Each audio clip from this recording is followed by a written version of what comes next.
सिवा बचपन से ही रफ्तार से बातें किया करता था। उसकी रफ्तार देख लोग दंग रह जाते थे। उसके पिता शराबी थे, इसीलिए वो पेपर बेचकर घर चलाता था। जब उसके पिता का देहांत हो गया तो घर की जिम्मेदारी पूरी तरह से उस पे आ गया। फिर एक दिन उसके चाचा ने कहा, तुम रफ्तार के बादशाह हो, एक एम्बुलेंस ले लो, अच्छी कमाई हो जाएगा। चाचा की बात मानकर सिवा एक गुंडे से पैसे उधार लेकर एम्बुलेंस खरीद लिया। लेकिन वो जब भी किसी मरीज को अस्पताल लेकर जाता वो रास्ते में ही मर जाता, जिससे सभी उसे पनौती कहते थे। अगले दिन एक गुंडे के बॉस को किसी ने चाकू मार दिया था। वह उसे अस्पताल लेकर गया, लेकिन डॉक्टर ने कहा आपने आने में देर कर दी, जिससे गुस्साए बदमाश उसे मारने उसके पीछे पड़ गए। शिवा ने बड़ी मुश्किल से थाने घुसकर अपना जान बचाया। वो घर जाकर अपनी माँ पे गुस्सा करने लगा और अपनी फूटी किस्मत को कोसने लगा। उसकी माँ बेटे की तकलीफ से बहुत आहत हुई और भगवान से रोकर उस पर कृपा करने की प्रार्थना करने लगी। उधर शिवा एम्बुलेंस लेकर काम से जा रहा था, तभी एक भैंस उसकी गाड़ी से टकरा गया। जब उसकी आंख खुली तो खुद को अस्पताल में पाया। जब वो अस्पताल से बाहर आया तो उसने देखा उसे लोगों के सर पे 1 मीटर दिखाई देने लगा, जिसमें उनकी आयु दिख रही थी। माँ के आंसुओं ने यमराज भगवान को हिला के रख दिया। भगवान ने वरदान स्वरूप शिवा को ऐसी शक्ति दी जिससे वह लोगों की आयु देख सकता था। फिर भी शिवा को अपनी शक्ति पे भरोसा नहीं था। उसने अपनी शक्ति आजमाने के लिए एक आदमी को देखा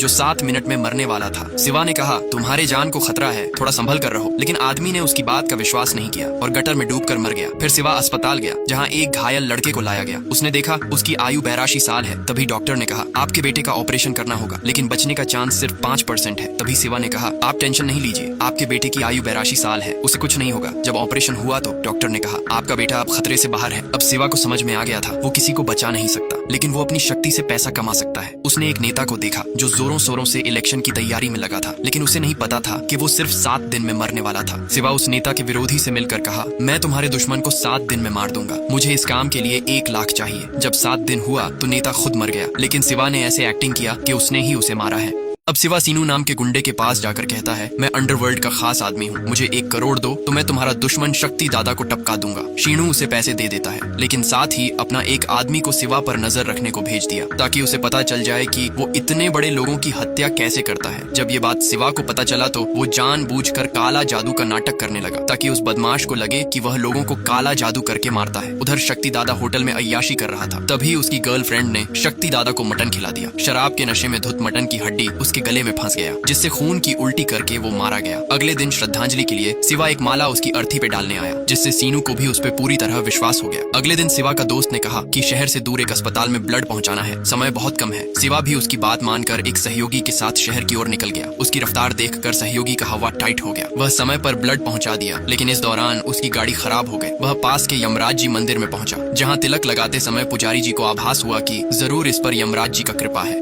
जब शिवा अपनी मंगेतर के साथ सब्जी मंडी गया तो उसने देखा कई सारे बच्चे के साथ उनकी टीचर भी अगले दिन मरने वाले थे। वो सोच में पड़ गया, आखिर इतने सारे लोग एक साथ कैसे मर सकते हैं। जब उसने बच्चे से पूछा, आप लोग कल कहीं जा रहे हो क्या, तो उनकी टीचर ने बताया, कल ये बच्चे MLA की रैली के नृत्य कार्यक्रम में भाग लेने जाएंगे। उसने तुरंत रैली के स्थान का मुआयना किया, लेकिन उसे वहाँ कुछ भी ऐसा नहीं दिखा जिससे इतनी बड़ी घटना घट सके। फिर वो रैली रद्द करवाने के लिए पुलिस के पास गया और कहा, कल की रैली में बहुत बड़ी दुर्घटना होने वाली है। लेकिन सबूत न होने की वजह से पुलिस ने उसे विरोधी पार्टी की साजिश समझकर भगा दिया। फिर शिवा को एक आइडिया आया। उसने इंस्पेक्टर को कॉल करके कहा कि कल मैं MLA की रैली में बॉम्ब ब्लास्ट करने वाला हूँ। ये बात आग की तरह पूरा पुलिस डिपार्टमेंट में फैल गया। तभी कमिश्नर ने MLA को कॉल करके बताया कि आपकी रैली में ब्लास्ट होने वाला है, इसीलिए रैली को रद्द करना ही पड़ेगा। ये खबर सुनकर MLA परेशान हो गया। दरअसल कल की रैली में MLA खुद बॉम्ब ब्लास्ट करवाने वाला था ताकि विरोधी पार्टी को बदनाम करके जनता का सहानुभूति से इलेक्शन जीता जा सके।